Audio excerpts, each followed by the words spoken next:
Alors, un article qui a été écrit sur Automoto, rubrique sport, les transferts de Fernando Alonso sont globalement nazes. J'adore le titre. Minardi Renault, donc 2001-2003, transfert réussi repéré par Adrian Campos puis Fabio Briatore, l'Espagnol fut prêté à Minardi pour sa première saison F1, aucun point n'est marqué au cours de cette première campagne, mais les chronos prometteurs et la maturité de Alonso prouvent à Renault, qui surveillait le jeune pilote de 20 ans, que le potentiel était là. Problème, le losange a déjà signé Button et Trulli. Alonso devient pilote essayeur et multiplie les kilomètres durant l'année 2002, mettant notamment au point le V10 à 111 degrés. Il effectua également un test prometteur pour Jaguar. Le choix de Fabio Briatore de virer Button pour aligner Alonso en 2023 créa la polémique, mais la première victoire de pilote d'Oviedo au Grand Prix de Hongrie, dès sa première campagne en bleu, fit taire les critiques. Renault, McLaren, fin 2006, transfert raté. Quand un double champion du monde quitte son équipe, ça fait grand bruit. À la fin de la saison 2006, l'Espagnol décida de partir pour l'équipe McLaren en pleine reconstruction. La mise en scène, payée notamment par la Banque Santander, fut phénoménale. Alonso roula dans les rues de Valence et multiplia les déclarations triomphalistes avec son nouveau patron Ron Dennis. Mais il y avait un os, et cet os, c'était Lewis Hamilton. Toujours lui, toujours là, Lewis. Celui-ci menacé par ses performances, la domination attendue du double champion du monde, excédé. Fernando Alonso bloqua volontairement son équipier dans la voie des stands pendant les qualifs du Grand Prix de Hongrie et occupa un rôle compromettant dans l'affaire d'espionnage opposant McLaren à Ferrari. Et oui, la petite balance, Fernando. Il a trahi McLaren. L'atmosphère dans l'équipe devient irrespirable. Au Brésil, les deux pilotes perdirent le titre face à Kimi Räikkönen. Fernando ne pouvait pas rester. McLaren Renault, pardon. Fin 2007. Transfert raté. Ouais, mais en même temps, retour au bercail. Et pourquoi ? Parce qu'il a pris encore Renault pour une écurie bouche-trou. Retour au bercail, donc, avec une réputation ternie. Briatore autorisa le retour de Alonso dans l'équipe aux losanges, mais Alonso avait perdu le fil technologique. En 2 saisons, le double champion du monde ne récolta que 4 podiums. Dans le même temps, Lewis Hamilton remportait son premier titre pilote avec McLaren. Le deuxième passage de l'Espagnol chez Renault fut surtout empoisonné par le Singapore Gate. L'écurie franco-anglaise avait monté un stratagème pour permettre à Alonso de remporter le Grand Prix asiatique. Oh ouais, ça aussi, putain. Mais c'est bizarre, Alonso il était toujours dans les sales affaires, hein, quand même. Celui-ci impliquait notamment son équipier, Piquet Junior, écrase volontairement sa monoplace dans le rail, afin de provoquer une intervention de la voiture de sécurité. L'Espagnol était-il au courant ? Si l'opération réussit, ce fut la seule victoire d'Alonso en jaune et blanc. Les retombées furent sérieuses. 12 mois plus tard, la FIA décide d'exclure à vie le patron Briatore et le stratège Pat Simons. Renault mit fin à son aventure en Formule 1 en vendant l'équipe à Gérard Lopez.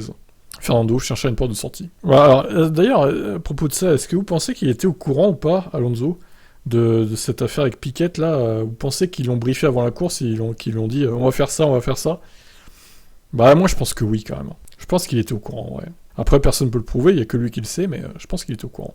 Évidemment il niera à chaque fois, mais... Voilà, alors Renault, Ferrari, fin 2009, transfert raté. Écurie en déclin, cherche nouveau leader. Après le départ de Jean Todt, le nouveau patron de la Scuderia, Domenicali, voulait redonner un souffle à la Scuderia. Et quoi de mieux qu'un pilote insatiable pour souder l'équipe ? L'arrivée d'Alonso suscita de grands espoirs. Déçu dès la première saison, l'Espagnol perdait le titre face à Vettel en Red Bull, lors du dernier Grand Prix de la saison à Abu Dhabi, en raison d'une erreur stratégique de son équipe. Tiens donc, il y avait déjà à l'époque des erreurs stratégiques chez Ferrari. Et oui, il était bloqué derrière une Renault en plus, quelle ironie, derrière Petrov. 2 ans plus tard, Alonso perdait de nouveau une occasion d'être couronné sous la pluie d'Interlagos. Les relations devinrent glaciales lorsque Maranello accoucha de 2 monoplaces médiocres en 2013 et surtout 2014. Domenicali virait, le nouvel homme fort chez Ferrari fut Maurizio Arrivabene, et celui-ci comptait sur Sébastien Vettel pour sortir la Scuderia de l'ornière. Il montra la porte de sortie à Fernando Alonso. Alors, Ferrari, puis retour chez McLaren, fin 2014, transfert raté. Il ne faut jamais dire jamais. Si Ron Dennis et Fernando Alonso s'étaient quittés à mauvais terme fin 2007, ils renouèrent leur alliance au moment où Honda revenait en Formule 1. Là aussi, il y a eu un os. Le V6 japonais se montre épouvantable, aussi peu fiable que puissant. À Suzuka, Fernando Alonso cria donc GP2 Engine. GP2 Engine. Après une énième casse à Interlagos, le pilote préférera s'allonger sur une chaise longue devant les photographes du monde entier et devenant ainsi un mème. Plutôt que de rejoindre son garage, la suite ne fut pas guère brillante. Alonso ne récolta aucun podium en 4 saisons, même lorsque le McLaren décida d'abandonner Honda pour adopter le V6 Renault. Sans soutien du premier plan, Fernando quitte à la Formule 1 pour participer au Dakar et aux 24 heures du Mans. Est-ce qu'il y avait encore Ron Dennis à l'époque ? Je suis pas sûr. Hein. C'était pas déjà Zach Brown qui gérait McLaren ? J'ai un doute là, il me fout le doute. Arrivé chez Alpine, donc fin 2020. 3e passage à Enstone pour Fernando Alonso, annoncé en juillet 2020. Le retour du double champion du monde en Formule 1 au sein de l'écurie avait pour ambition de porter les Bleus vers l'avant. Mission à moitié réussie. Lors de sa première campagne chez Alpine, l'Espagnol démontra qu'il était toujours vert malgré ses 40 ans, rachetant un podium au Qatar et devançant régulièrement Ocon. La saison 2022 devait être celle du décollage avec le changement réglementaire et les premiers effets du plafonnement des budgets. Mais le résultat ne semble pas avoir convaincu Alonso de rester. Je veux faire partie d'une organisation qui s'engage à apprendre, à se développer et à réussir, a-t-il écrit sur son compte Instagram en réaction à son transfert chez Aston Martin. Oui, Alpine appréciera du coup. Hein. Bon, eh ben écoutez, maintenant voilà, nouvelle aventure l'année prochaine. À partir de 2023, pour combien de temps? On verra. Au moins 2023 et 2024 inclus. Maintenant, 2025, il sera vieux. Hein. Là, il vient d'avoir 41 ans, donc 2025, tu rajoutes 3 ans. 44 ans. Pouh là là. Ça va commencer à faire hein, quand même là. Hein. Donc voilà, vous êtes très critique envers son nouveau transfert à Fernando Alonso. Vous dites tous à peu près dans les commentaires, hein, c'est une mauvaise décision. Pourquoi il quitte Alpine alors qu'Alpine joue la 4ème place au constructeur et que Aston Martin est 9ème au classement en constructeur actuellement? C'est pas faux, vous avez raison, hein, franchement. Vu comme ça, on peut ne pas comprendre sa décision. Après, peut-être qu'il y a eu des garanties aussi, des garanties de performance pour l'année prochaine. Ils lui ont dit on construit des souffleries, on construit des usines, ça va tourner à plein régime, tu vas voir, on recrute des gens, etc. 2023 sera bien meilleur que 2022, on te le garantit. Et puis ils vont peut-être signer un petit chèque sympathique aussi à Fernando Alonso. Lance Stroll, il a bien... Lorenz, pardon, pas Lance. Lorenz, il a beaucoup plus de moyens en tant que milliardaire que Alpine, du coup, qui est un constructeur de voitures de tous les jours, donc ils ont un budget quand même limité. Et on sait que le plafonnement des salaires des pilotes n'est pas en place, et ne le sera sûrement jamais.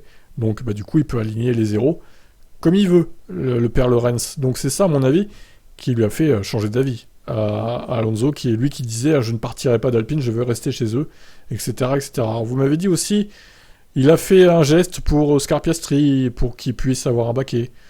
Honnêtement, je pense pas. Alonso, c'est pas le genre à se préoccuper des autres pilotes. Hein. Lui, il est très égoïste, comme beaucoup de pilotes d'ailleurs. Mais d'un côté, si t'es pas égoïste en Formule 1, t'y arrives pas, tu te fais bouffer. Donc, pour moi, il s'en fout de Piastri. Hein. S'il avait pu le bloquer même encore une année de plus, il l'aurait fait, je pense. C'est juste qu'il a pas trouvé de terrain d'entente avec Alpine, qui voulait le garder qu'un an seulement, avec une paye bien moins grande, sans garantie forcément qu'Alpine serait aussi performant que cette saison. L'année prochaine. C'est vrai que Alpine peut très bien s'effondrer aussi l'année prochaine, hein, avec le retour de plusieurs équipes au premier plan. Donc rien ne garantit que Alpine restera 4ème force du plateau ou 5ème. Ça dépendra de la saison 2022, forcément, parce qu'ils sont en lutte avec McLaren quand même. Donc voilà, nouveau challenge pour Fernando Alonso à partir de 2023. Écoutez, moi je lui souhaite du courage. On verra ce que ça donne. Maintenant, on attend évidemment l'annonce du pilote qui remplacera l'Espagnol chez Alpine. A priori, ce sera Piastri, il n'y a pas trop de doute. Donc voilà, au final, on se rend compte aussi qu'il est revenu chez Renault un peu par dépit à chaque fois. Hein. Il a quitté Renault au sommet, il part chez McLaren, il revient chez Renault parce que il n'a pas trop le choix, au final. Sinon, c'est la retraite anticipée pour Fernando. Bon, Renault, c'est pas ça. La voiture n'est plus aussi bonne qu'avant, donc il requitte Renault pour aller chez Ferrari, l'écurie de ses rêves, entre guillemets. Il se rend compte que chez Ferrari, au final, c'est un peu la merde aussi, donc il fait quoi? Il va chez McLaren, avec le projet McLaren Honda. Pour lui, ça va casser, ça va tout péter, quoi. Bah non, en fait, c'est les moteurs qui pètent plus qu'autre chose, plus que la perfo, pour le coup. Et c'est vraiment, je crois que c'est la pire période de sa carrière. Hein. L'époque McLaren Honda, c'était pire que Minardi, limite. Même si, il pouvait rien dire, hein, Minardi, il était débutant, donc voilà. Et après, donc, petite retraite pour Fernando, il va tester d'autres choses, et il revient en Formule 1. Encore du côté de Renault. Avec Alpine. Et il reste 2 ans, encore une fois, comme entre 2008 et 2009, pour quitter à nouveau l'écurie d'Enstone. Au final, ils disent tous que Enstone, Renault, Alpine, etc., c'est l'écurie de ses rêves, l'écurie de sa vie à Fernando, mais non, pas du tout en fait, parce qu'il n'est pas resté tant que ça chez eux, hein, quand tu fais les comptes. Hein. Il les a pris pour des bouches-trous, moi je dis, hein, plus qu'autre chose. Hein. Donc voilà, on verra combien il reste de temps chez Aston Martin. Bon, ce sera pas plus de 3 ans, je pense. Parce que de toute façon, au bout d'un moment, à 45 ans, je suis pas sûr qu'il soit aussi frais que maintenant, à 45 ans, en vrai, quand même. Hein. Ça va être compliqué. Hein. Enfin, 3 ans, ça fera 44. Ouais, donc, à mon avis, il ira au maximum, il restera 3 ans chez Aston Martin, après il se cassera. C'est ma prédiction. Ou peut-être qu'il quittera avant, s'il voit que, au final, l'écurie est merdique, et qu'elle n'évolue pas, comme en 2022. Bon, écoutez, en tout cas, ça nous promet encore pas mal de choses du côté de Fernando Alonso. Qu'avez-vous pensé de ses choix de carrière? Dites-moi tout en commentaire. Allez, ciao ciao.